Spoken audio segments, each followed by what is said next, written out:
Paris Olympics have officially started on Friday night.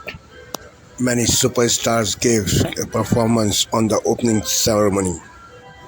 Good morning. Welcome to Amir Shakil 5858. I am Amir Budnam. I am thankful to all international news resources and my team. I am also thankful to all American, European, Canadian, Australian, Asian, African channels and AP, AFP and Reuters news agencies. Now watch the channels. Rather, headlines. Wildfires are wreaking havoc on Northern California and in the Rockies of Canada's the Jasper town. Sabotage attempt on the eve of Paris Olympic Games try to interrupt the railway network. Donald Trump meets Israeli Prime Minister Netanyahu in Florida. Kamala Harris received endorsement of Obama and Michelle Obama. Republican Vice President candidate made comment about Kamala Harris is childless. Drug cartel leader arrested in USA. Now watch the channels.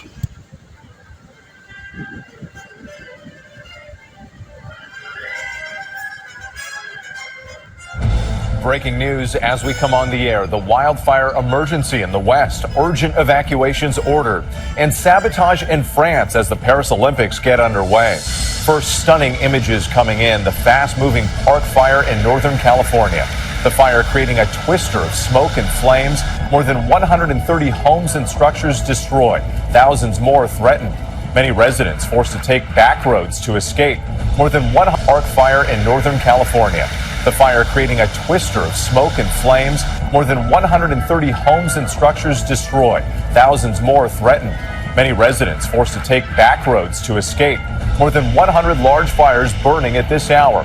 And authorities confirming a pilot killed when a firefighting plane went down in Oregon. Kana Whitworth on the fire line.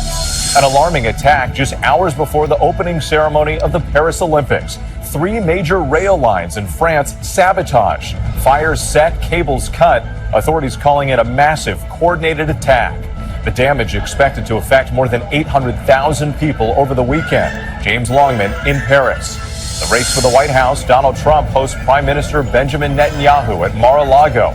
Their first meeting in more than 3 years. The relationship strained after the 2020 election, and it comes 24 hours after Netanyahu's meetings with President Biden and Vice President Kamala Harris. And the Vice President wrapping up her first week on the campaign trail. Harris getting a major endorsement from Barack and Michelle Obama. As Republican vice presidential candidate, J.D. Vance comes under fire for his comments accusing Democrats of being anti-family and anti-child. Tonight, the dramatic takedown of a major drug cartel responsible for shipping thousands of pounds of cocaine, meth, and fentanyl into the U.S. 2 of the cartel's top leaders now under arrest, including El Chapo's son. How federal authorities lured them into the U.S. New video showing a small plane crashing into the front yard of a home, stopping just before the door. Neighbors rushing over to help the victims on board. Team USA and the world on display during the opening ceremony of the Paris Olympics. And under the glow of the Eiffel Tower, Celine Dion makes her powerful, much-anticipated comeback. And under the glow of the Eiffel Tower, Celine Dion makes her powerful, much-anticipated comeback. From ABC News World Headquarters in New York, this is World News Tonight with David Muir.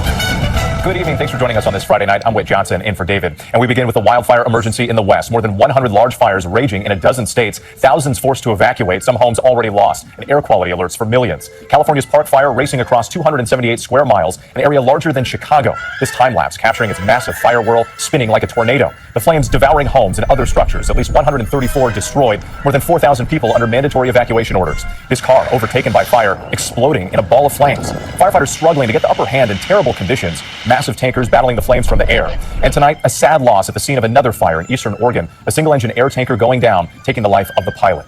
ABC's Kana Whitworth leads us off in Butte County, California. Tonight, apocalyptic scenes of destruction as the fast-moving park fire rages out of control. California fire officials say at least 134 homes and other buildings have been burned to the ground. Thousands more threatened. The fire doubling in size overnight. Cal Fire using every available asset. These massive DC-10s dumping waves of retardant on flames. Look at right there. So they're doing major fog check drops in this area because this fire continues to jump its major containment lines. So they're relying heavily on this air attack right now. More than 4,000 already under evacuation orders, and that number growing by the hour. You have to be prepared to go. Firefighters from all over the state working 36-hour shifts. Our Jacqueline Lee at base camp. When you're on the front lines, what are you seeing? We're seeing, it's walls of fire, it's extreme fire behavior, it's very hot. We're seeing a lot of civilians who are scared for their home. Paul and Janet Mallory made it out safely. The last they heard, their home was still standing. I couldn't believe it because I was fully prepared that our house was gone, and I just thought, it's a house, we're safe, we're alive. And now, warnings for Paradise, the town devastated by the 2018 Camp Fire, the deadliest wildfire in California history. Authorities say the park fire was started on purpose by 42-year-old convicted sex offender Ronnie Stout, allegedly setting his mother's Toyota Yaris on fire and pushing it down an embankment. He's being held without bail. Authorities in eastern Oregon finding a firefighting plane today. It had gone missing near the Falls Fire. The pilot did not survive. And wait, you can see there behind me, this hill just erupted in flames and the trees are topping out. So those flames are now going to the top of the trees and the wind is pushing it this way. A major concern for firefighters as this runs uphill. This fire behavior has been described as aggressive and angry in all the right places, with burning parts of the forest that hasn't burned in decades. Yes, those glowing embers, another concern in all of this. Kana, thank you. Overseas tonight, the opening ceremony of the Paris Olympics went off as planned, despite a coordinated attempt to disrupt it. The first ever opening ceremony outside a stadium, amplifying the security challenge, with athletes sailing down the River Seine on boats. Hours earlier, arsonists attacked multiple high-speed train lines, what French authorities are calling sabotage. No one yet has claimed responsibility. ABC's James Longman from Paris tonight. Tonight, coordinated arson attacks on the French rail system have caused travel chaos just hours before the opening ceremony in Paris. French authorities have called it an act of sabotage to cut off critical rail routes into the city from all directions. Incendiary devices set fire to signal boxes along 3 of France's most important high-speed train lines. It'll impact more than 800,000 people through the weekend. A fourth arson attempt in the south thwarted by rail workers who scared off several suspects. The police force are looking after the people who have committed this assault against the French network. 2 out of 4 trains carrying athletes to Paris were stopped hours before the ceremony. Some athletes were even turned back because of the closures. Commuter Lou Filippo was caught in the chaos with her 2 young children stuck in Montparnasse train station for hours. She says she's very stressed and scared. So far, no claim of responsibility tonight, but it comes after French authorities say they've already foiled several plots to disrupt the Summer Games. Authorities closing 90 miles of airspace over Paris for the opening ceremony, which for the first time ever took place outside a stadium along the River Seine. 75,000 security personnel on guard as a flotilla of 85 boats carried thousands of athletes nearly 4 miles west down the river. In torrential rain, they sailed past iconic landmarks, including Notre Dame Cathedral, the Louvre, and finally, the Eiffel Tower. James Longman joining us now from Paris. And James, I want to go back to that massive attack on the French rail system. How long could these travel disruptions last? Yeah, well, this is really causing major issues. It's likely to go through the weekend. Huge numbers of engineers are now working night and day to get those rail tracks fixed. It looks like disruption is going to last until at least Monday. Something to watch in the coming days. James Longman for us. Thank you. Meantime, back here in the U.S., Israel's Prime Minister Benjamin Netanyahu traveling to Mar-a-Lago to meet with former President Trump, mending their relationship shaken after Netanyahu recognized that Joe Biden won the 2020 election. The meeting 24 hours after Netanyahu met with President Biden and Vice President Harris, and Trump criticizing his new opponent. Here's ABC's Terry Moran. Today, a warm greeting from Donald Trump for Israeli Prime Minister Benjamin Netanyahu at Mar-a-Lago. The two men meeting face-to-face after 3 years of frosty relations, ever since Netanyahu congratulated Joe Biden for beating Trump in 2020, infuriating Trump, who to this day denies he lost that election. Trump and Netanyahu briefly took questions in a darkly lit room. The Prime Minister was asked about the ceasefire hostage release deal in Gaza that's been in the works for nearly 2 months. Do you feel like after this trip, Mr. Prime Minister, we're getting closer to a ceasefire deal? I hope so, but I think time will tell. We're certainly eager to have one, and we're working on it. Mr. President. The Mar-a-Lago meeting comes one day after Netanyahu was in the White House meeting with the President and Vice President Kamala Harris over ceasefire efforts. Harris telling Netanyahu it's time for this war to end. Israel has a right to defend itself, and how it does so matters. Harris has been trying to walk a fine line, supporting Biden's negotiating efforts and Israel's right to defend itself, while lamenting the terrible toll the war has taken on Gaza and its people. We cannot allow ourselves to become numb to the suffering, and I will not be silent. Netanyahu was asked how Harris's remarks may have impacted negotiations on the deal. I think to the extent that Hamas understands that there's no daylight between Israel and the United States, that expedites the deal. And I hope that those comments don't change that. Trump weighing in, blasting Harris as a, quote, radical and a destroyer. I think her remarks were disrespectful. They weren't very nice, pertaining to Israel. And tonight, Donald Trump announcing that he will go back to Pennsylvania, back to Butler, Pennsylvania, the very site where he survived an assassination attempt 2 weeks ago. Trump saying that he will be holding a rally in part to honor the memory of Corey Comprator, the firefighter who was killed in that shooting, as well as to support the other 2 victims who were badly wounded. Terry Moran for us. Thank you. And Vice President Kamala Harris getting a major new endorsement tonight. Former President Barack Obama and former First Lady Michelle Obama supporting her run for the White House. And as Harris tightens her hold on the Democratic nomination, the Trump campaign is now having second thoughts about a debate. Here's ABC's senior White House correspondent, Selena Wang. Tonight, Vice President Kamala Harris wrapping up her first week on the campaign trail and locking in a crucial endorsement. Kamala! Hi! Former President Barack Obama and First Lady Michelle Obama throwing their weight behind Harris's campaign. I can't have this phone call without saying to my girl Kamala, I am proud of you. This is going to be historic. We called to say Michelle and I couldn't be prouder to endorse you and to do everything we can to get you through this election and into the Oval Office. It comes as Donald Trump's running mate, J.D. Vance, faces backlash over remarks he made 3 years ago about Kamala Harris and other Democratic leaders. We're effectively run in this country via the Democrats, via our corporate oligarchs, by a bunch of childless cat ladies who are miserable at their own lives. In newly resurfaced comments, first reported by ABC, Vance argued people without children should pay higher taxes. We need to reward the things that we think are good and punish the things that we think are bad. If you're making $100,000, $400,000 a year, and you've got 3 kids, you should pay a different, lower tax rate than if you're making the same amount of money and you don't have any kids. It's that simple. Today, Vance doubling down, defending his past remarks. This is not about criticizing people who, for various reasons, didn't have kids. This is about criticizing the Democratic Party for becoming anti-family and anti-child. The Biden administration supports expanding the child tax credit again, but the effort has stalled amid opposition from some Republicans in Congress. With this race now reset, Harris says she wants to debate Donald Trump. I'm ready, let's go. But after agreeing to a second debate with President Biden, the Trump campaign now backtracking, saying it would be inappropriate to schedule things with Harris because Democrats very well could still change their minds. Harris calling Trump out on his own words, asking what happened to debating anytime, any place when the candidate was President Biden. Selena Wang back with us now. And Selena, you're also learning about a phone call Vice President Harris made today. That's right, we're learning the vice president called the family of Sonia Massey. This is the woman who was shot and killed in her Springfield, Illinois home earlier this month by a deputy who was responding to her 911 call. Her family says that Harris expressed to them her heartfelt condolences and let them know that she is with them, calling this a senseless killing. All right, Selena, our thanks to you tonight. Now to that major victory for U.S. law enforcement. 2 kingpins of a vicious Mexican drug cartel are under arrest. They boarded a plane they thought was bound for a Mexican airfield. Instead, they landed near El Paso, Texas. One suspect is among the founders of the Sinaloa drug cartel. The other is a son of the notorious drug lord El Chapo. Here's ABC's Chief Justice correspondent, Pierre Thomas. Tonight, 2 leaders of the world's most vicious and prolific drug cartel now in U.S. custody. One of the co-founders of the Sinaloa cartel, Ismael Zambada, known as El Mayo, and the son of the notorious drug lord El Chapo, Joaquin Guzman Lopez, were arrested near El Paso, Texas, in what can only be described as a clever trap. The Justice Department will not rest until every single cartel leader, member, and associate responsible for poisoning our communities is held accountable. According to sources familiar with the investigation, Zambada was lured on a trip he thought was to inspect airfields in northern Mexico, but it turned out to be a flight to an airstrip inside the U.S. near El Paso. Agents of Homeland Security Investigations and the FBI were there to arrest him when he landed. Sources telling ABC News El Mayo, who pleaded not guilty to drug trafficking charges in his first court appearance today in El Paso, was tricked by someone he trusted. Authorities declined to offer additional reportable details. And tonight we've learned that El Chapo's son was secretly flown to Chicago. His status unclear. Overnight, officials at the FBI, Homeland Security, the DEA, and Justice Department headquarters celebrated the stunning operation. The Sinaloa cartel is responsible for shipping thousands of pounds of cocaine, methamphetamine, and fentanyl into the U.S. every single day. Fentanyl killing tens of thousands of Americans each year. U.S. officials hope the arrest of the 2 leaders will cause chaos and hamper the cartel, but they privately admit it's a hard organization to kill. Pierre Thomas for us, a remarkable operation and arrest today. Appreciate it. And on the economy tonight, an upbeat note to end the week. The Dow surging 654 points, more than 1.6%. The NASDAQ and S&P also showed gains. It comes on strong corporate earnings and a new report showing inflation easing, strengthening hopes for a September interest rate cut. When we come back, the county declaring a disaster, reporting 61 earthquakes in just the last 7 days. And the harrowing video, a small plane crashing into a front yard, the neighbors running to help. Next tonight, new video emerging showing a harrowing plane crash in the front yard of a house in Roy, Utah. Home surveillance video showing the plane slamming into the ground, and there you see just steps away from the front door, neighbors rushing over to help out. 2 people on board were treated for head injuries. Authorities investigating a fire at a Baptist church in Dallas, the second church fire in a week. Flames and heavy smoke breaking through the roof of the Pleasant Valley Baptist Church. At least 1 firefighter injured. Just last week, you'll remember the historic chapel at First Baptist Church of Dallas was all but destroyed by fire. The cause of both fires under investigation. When we come back, the county hit by 61 earthquakes in 7 days, officials declaring a disaster, and the Paris Olympics start with a gold medal performance. To the index tonight, Scurry County, Texas, declaring a disaster following a staggering 61 earthquakes in 7 days. County officials say the strongest earthquake of the week was felt today, a magnitude 5.1 quake near Snyder, Texas. It's about 80 miles southeast of Lubbock. Some damage reported, but no injuries. It was one of the strongest earthquakes in state history. Boar's Head recalling more than 200,000 pounds of deli meat because of possible listeria contamination. 34 people have been sickened in at least 12 states. The outbreak blamed for at least 2 deaths as well. The recall includes Boar's Head beef, salami, bologna, and liverwurst. When we come back, Celine Dion makes her comeback in Paris. Finally tonight, the Olympic Games and the comeback worthy of a gold medal. Tonight, the extraordinary display, an incredible comeback.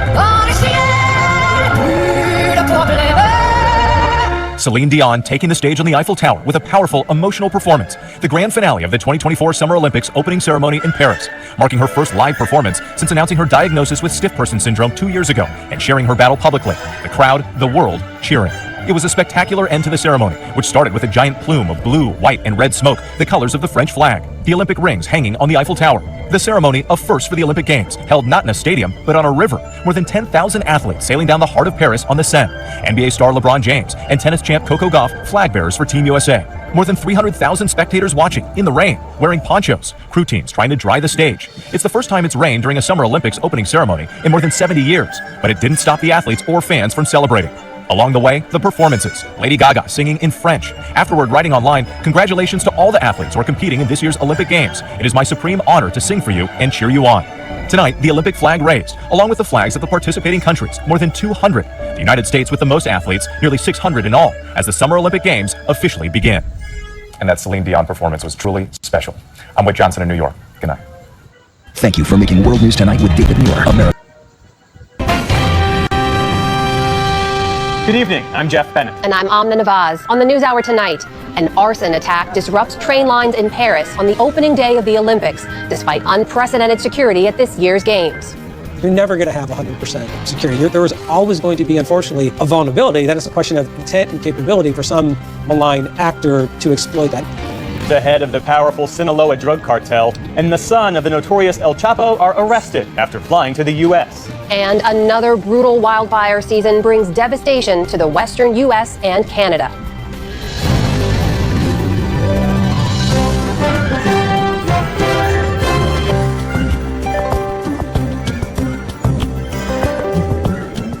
A reunion of sorts tops our other headlines. Former U.S. President Donald Trump and Israeli Prime Minister Benjamin Netanyahu held their first in-person talks in 4 years today. The two had fallen out after Netanyahu congratulated Joe Biden on his 2020 election victory over Mr. Trump. But it was all smiles and handshakes as Trump welcomed Netanyahu to his Mar-a-Lago residence. That comes on the 5th day of Netanyahu's visit to the U.S., aimed at bolstering support for Israel's war against Hamas. Seated with Trump, Netanyahu said that Israel will send a negotiating team to Rome early next week for ceasefire talks, and he expressed optimism about the deal. Do you feel like after this trip, Mr. Prime Minister, we're any closer to a ceasefire deal? I hope so, but I think time will tell. We're certainly eager to have one, and we're working on it. I think there's been some movement because of the military pressure that we exerted. I hope that there will be sufficient movement to get the deal completed. Further building pressure to reach a ceasefire in Gaza, 3 nations, Canada, Australia, and New Zealand, called on Israel today to immediately end the war. And the UK today said it would no longer interfere with the International Criminal Court's arrest warrant against Netanyahu for alleged crimes against humanity. It puts the UK at direct odds with the US, which remains steadfast in its support for Israel and doesn't recognize the court's jurisdiction. Typhoon Gaimi was downgraded to a tropical storm today as it barrels toward inland China. The storm had already left a trail of destruction in the region, with 5 reported fatalities in Taiwan and at least 34 dead in the Philippines. Gaimi made landfall in China's coastal Fujian province overnight as the most powerful storm to hit the country this year. State TV showed downpours that sent hillsides tumbling onto roads. The rain also submerged city streets, leaving cars underwater. Separately, record rainfall in northern Japan has caused severe flooding and landslides. Authorities say at least 3 people are missing. U.S. health officials are recalling some Boar's Head brand liverwurst and other deli products amid an ongoing probe into a listeria outbreak. The recall affects more than 200,000 pounds of meats sliced at deli counters, so not prepackaged meats. It comes after a sample of Boar's Head liverwurst from a Maryland store tested positive for the bacteria. Officials want to know if that's related to an ongoing listeria outbreak, which has sickened nearly 36 people and caused 2 deaths since late May. On Wall Street today, a reassuring report on inflation helped send stocks soaring. The Dow Jones Industrial Average jumped more than 650 points to close back above that 40,000-point level. The Nasdaq added 176 points of its own, and the broader S&P 500 also rallied to end the week. At the Olympics, the Canadian women's soccer coach has been suspended amid a spying scandal involving drones. Earlier this week, 2 team staffers were sent home after New Zealand complained of drones flying over their practices. Canada's soccer chief says Bev Priestman's future with the team will depend on the outcome of a review of the matter, and he's investigating a potential, quote, systemic ethical shortcoming. FIFA and the International Olympic Committee are also investigating the incident. No players are believed to be involved. And of course, it's not all controversy and security concerns at the Games. There was also the opening ceremony today. It was part floating parade, part visual spectacular, and oh, so French. More than 6,000 athletes floated down a 3.7-mile stretch of the Seine, but that was only part of the show. There were dancers and acrobats and musical performances with Lady Gaga leading the way and Celine Dion delivering an emotional performance to close out the night. And there was rain, a lot of it. The Parisian skies soaked competitors and spectators alike, but did little to dampen their spirits. Still to come on the NewsHour, a look at the growing number of states restricting medical care for transgender youth. David Brooks and Jonathan Capehart break down the latest political headlines. And an art exhibit in Miami documents a community's battle with gentrification and climate change.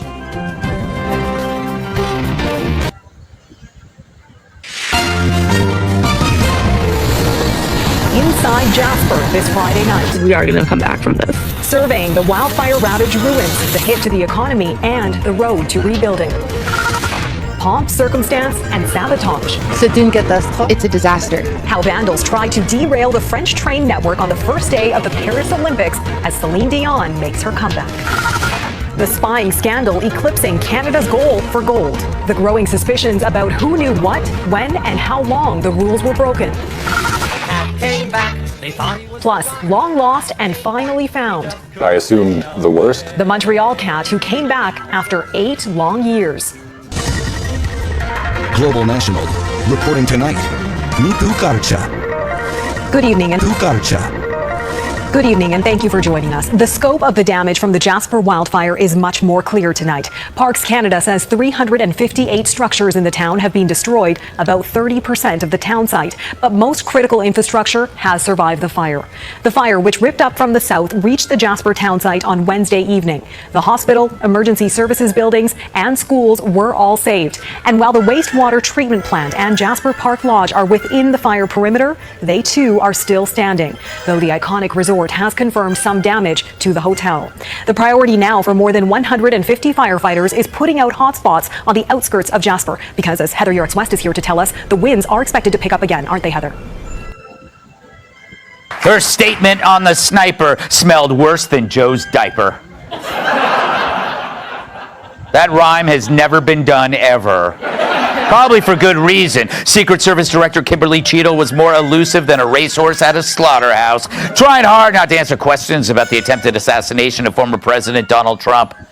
And 9 days after the attack on Trump, she had 0 answers. Were you guessing or lying when you said you didn't turn down requests from President Trump's detail? Neither. There were sufficient resources What did you just that say? were given to. Did you just say there were former sufficient presidents. resources? I don't have the full content of what his searches were. I don't have an answer. Again, I don't have those specific timelines, so I'm not going to provide a name. I believe that the FBI is still looking into that on their investigation. I don't have all of the answers on the timelines. Not to my knowledge. I'm not certain. I'm not certain. Who at All right, here we go. FBI I'm is not running the certain. I don't know. I'm not covering anything up.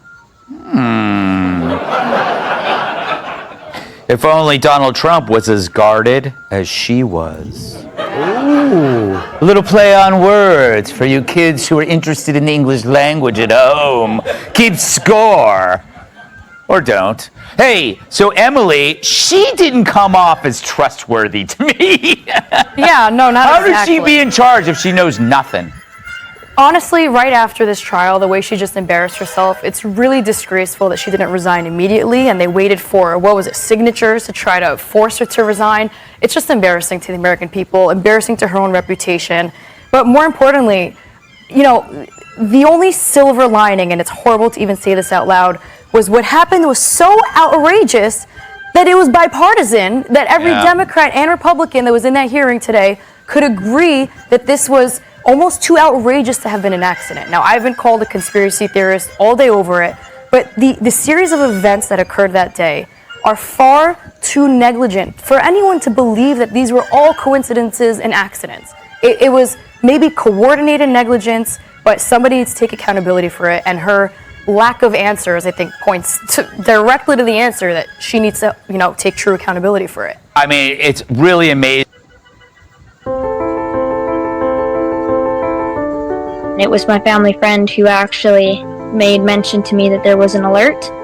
And then at that time, After studying the smoke patterns and the wind changes, I decided we need a plan in place. So I hiked the 5 minutes up the trail and evacuated them all out. What was going through my mind at this point in time was the fact that there was other people who were completely unaware of the situation that was happening because there was no service. From that point, I was just a complete stranger, telling them they needed to leave. I said, "This is where I'm going. Let's go if you're coming." Everybody had a choice. A couple jokes were made to get people laughing. When I was younger, we've had our community of firefighters, and we do parades, and we got to see the fancy lights and stuff. My big inspiration for that was we could see how the families would react when their loved one would come home. It's huge for me to be able to say that I help people. At the end of the day, we have all got families we want to go home to. 18 years old, so remarkable poise by her, but also a shout out to volunteer firefighters. They are doing really good service right across the country, but especially right now here in Alberta. So many stories of volunteer firefighters in and around Jasper. In fact, our plan is to speak to one of them on Sunday's show about what she has endured.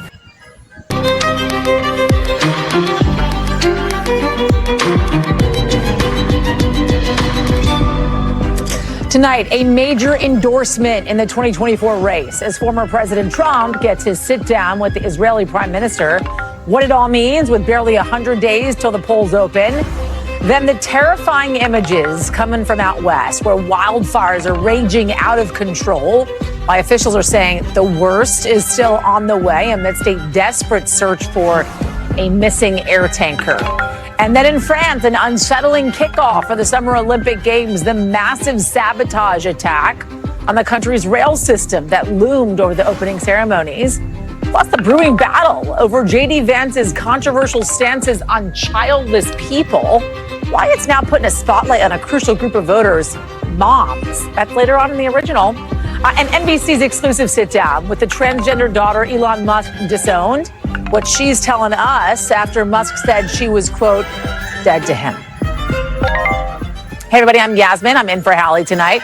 We're going to start with the sit-down between former President Donald Trump and Israeli Prime Minister Bibi Netanyahu. Overshadowing the excitement, a spying scandal that could tarnish Canada's reputation on the world soccer stage. Late last night, the head coach of the women's team was booted from the games after a staff member was caught watching another team with a drone. Canadian Olympic Committee addressed the issue today. CTV's Adrian Gobriel is following the story for us. What did officials have to say today, Adrian? Heather, the Olympic drone scandal has come crashing down on Soccer Canada with word that this might not simply be a one-off incident and that the men's side might be guilty of attempting aerial reconnaissance at the recent Copa America tournament. Historical leadership issues have plagued Soccer Canada, but today's omission is a new shocking low. There are allegations of this going back several years, far preceding myself, far preceding our current head coach on the men's side, and preceding our head coach on the women's side. Just how far back isn't completely clear. However, there's multiple reports that the female team may have deployed drones during the last Summer Olympics in Tokyo, where they won gold, and that the men's side may have attempted to cheat during their most recent World Cup qualifying matches. The former head coach of the men's team, who's now at the helm of Toronto FC, John Herdman, responded to the accusations today. I'm highly confident that in my time as a head coach at an Olympic Games or World Cup, we've never been involved in any of those activities. 3 members of the women's Olympic staff have now been sent packing, including British-born head coach Bev Priestman. The organization has committed to an external third-party investigation. With the previous success of the program now being called into question, Canadian soccer icon Christine Sinclair posted this message on her Instagram today saying, "I want to be clear that having been a national team player for 23 years, we were never shown or discussed drone footage in team or individual meetings I've been present for." That message was echoed today when it comes to the current roster taking part at these games. Now, Soccer Canada is trying to shift the focus back to the players who've worked so hard to reach these Olympics, though that will be a tall task at this point.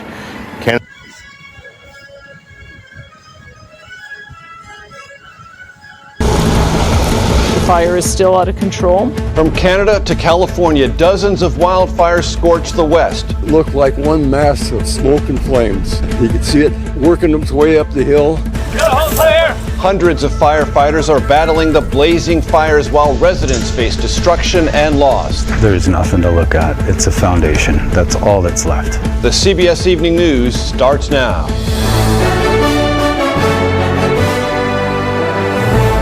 Good evening, everyone. I'm Major Garrett in for Nora O'Donnell. California's largest wildfire of the year is 0% contained and tearing across the northern part of the state at a ferocious speed, driven by unpredictable winds.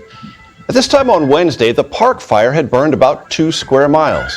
48 hours later, it has exploded, burning more than 250 square miles. That's 5 times the size of San Francisco. Thousands of people have been forced to evacuate as the flames, allegedly sparked by an arsonist, ripped through homes, buildings, and cars.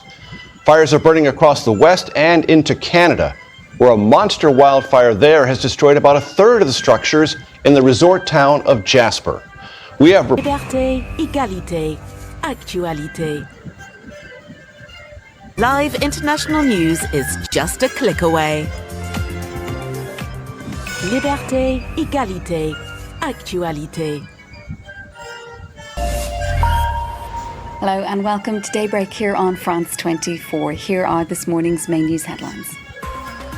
Let the Games Begin. A show-stopping performance from Celine Dion brings the curtain down on a 4-hour celebration of the very best of French culture, history and art as Paris pulls off its ambitious Olympic opening ceremony, which saw thousands of athletes sail along the Seine.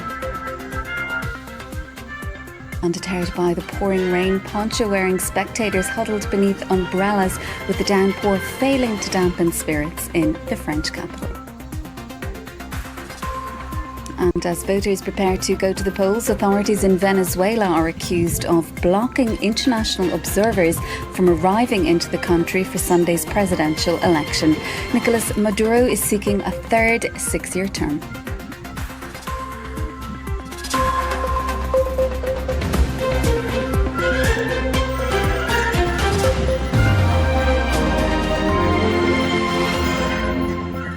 To have you with us. Well, a historic boat parade down the River Seine launched the Olympics with spectacular French flair on Friday night as the City of Light welcomed the world's greatest athletes for a sporting extravaganza that featured fireworks, cabaret, mechanical horse and a headless Marie Antoinette. The 4-hour show culminated with the Olympic flame soaring into the sky on board a cauldron tethered to a balloon and an emotional performance from Celine Dion.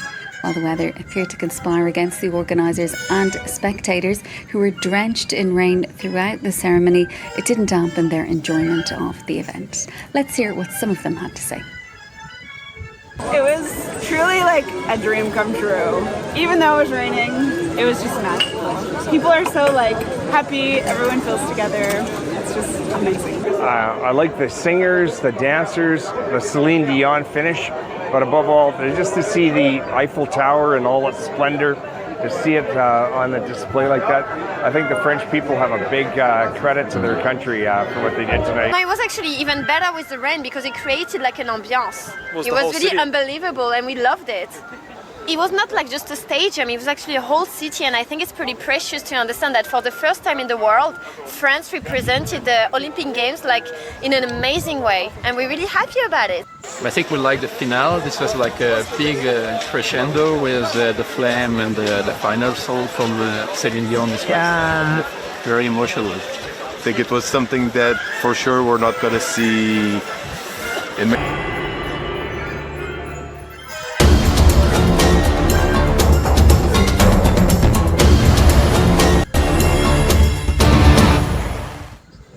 Police in South Africa say they've arrested 95 Libyans in a raid on Friday at a suspected secret military training camp. They said they found military tents, licensed firearms and equipment at the farm northeast of Johannesburg. It looks like there is a serious operation that is happening around here in this farm. Since April, it's been 4 months now. There are Libyan foreign nationals who are here in this country. They've got the visa to be here to study.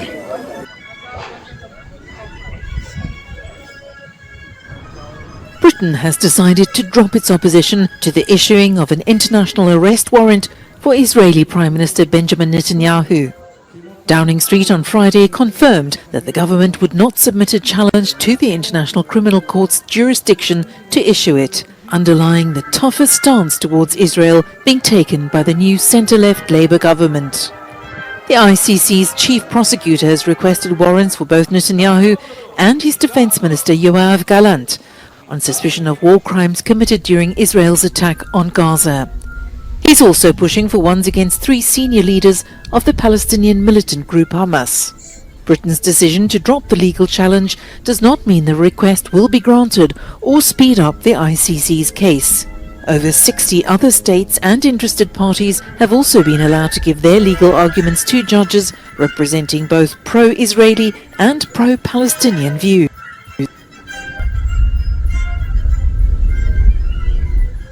Kamala! Hello. Hi. Hey there!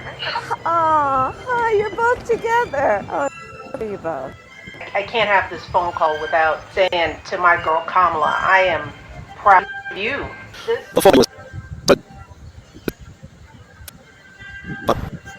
Cheer is aiming to become the first woman in history to defend the Olympic marathon title as she heads to Paris 2024 with the Kenyan team.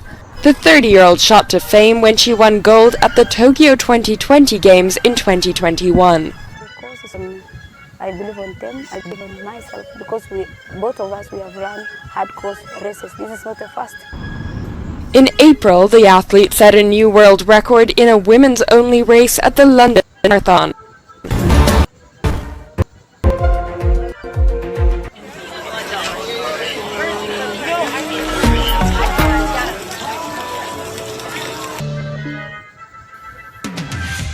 Today, the 2024 Olympic Games officially underway, with tens of thousands of people gathering for the opening ceremony on the River Seine.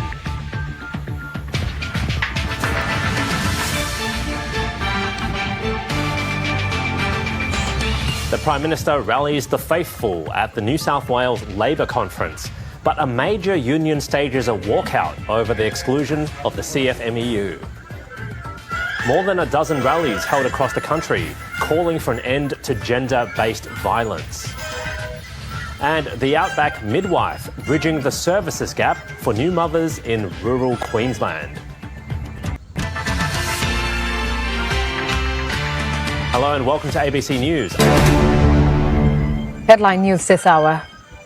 I hope so, but I think time will tell. We're certainly eager to have one. Come on, let's get it. Optimism over a deal to end the war. Israeli Prime Minister Benjamin Netanyahu wrapped up his visit to the US, saying he hoped this trip would lead to a quicker ceasefire deal.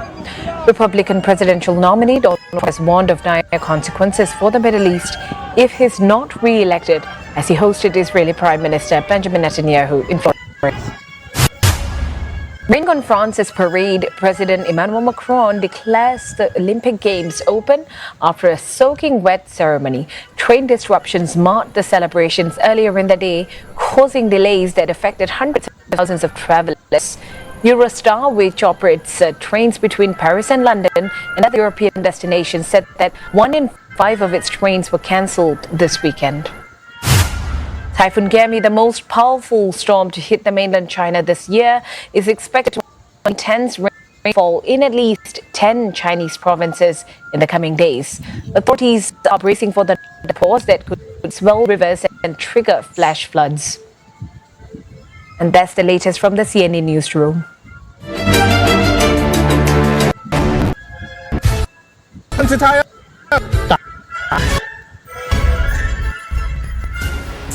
It's 10 o'clock. This is Sky News at 10, our top story. The Paris Olympic opening ceremony promises the greatest show in sporting history, despite attempts to derail it. Competitors brave relentless rain as part of a stunning floating parade. And though it's been a day of chaos and uncertainty, tonight the city is shining bright. But coordinated arson attacks caused chaos on the French rail network, disrupting the journeys of athletes and spectators. We'll see. We have opening ceremonies tickets tonight, so I don't know. We came all the way from Florida, so we better not miss it. Also tonight, a police officer is now under criminal investigation after a video of a man being kicked and stamped on as he lay on the floor at Manchester Airport. The NHS watchdog that regulates hospitals, GPs and care homes is itself found to be not fit for purpose. Michelle and I couldn't be prouder to endorse you and to do everything we can to get you through this election and into the Oval Office. And finally, backed by the Obamas, Kamala Harris is endorsed by the former president and his wife. And we'll take a first look at tomorrow's front pages. That's in our press preview from 10:30 right through to midnight.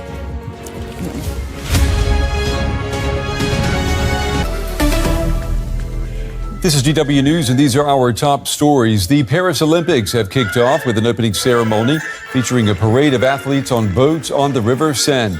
Security in the French capital is tight after coordinated arson attacks on the national train network earlier on Friday caused chaos and huge delays.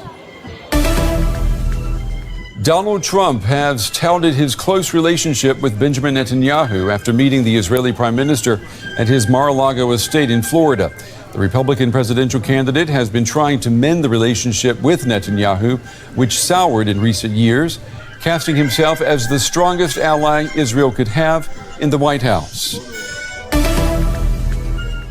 A wildfire in California has exploded in size to become the largest so far this year. A state of emergency has been declared and people have been evacuated. The fire covers an area of more than 160,000 acres, burning out of control. A man has been arrested suspected of starting the fire. You're watching DW News from Berlin. There's more news on our website at dw.com. Thank you for watching and privilege of your time. This is Amir Shakil 5858. I am Amir Woodman. Have a good life.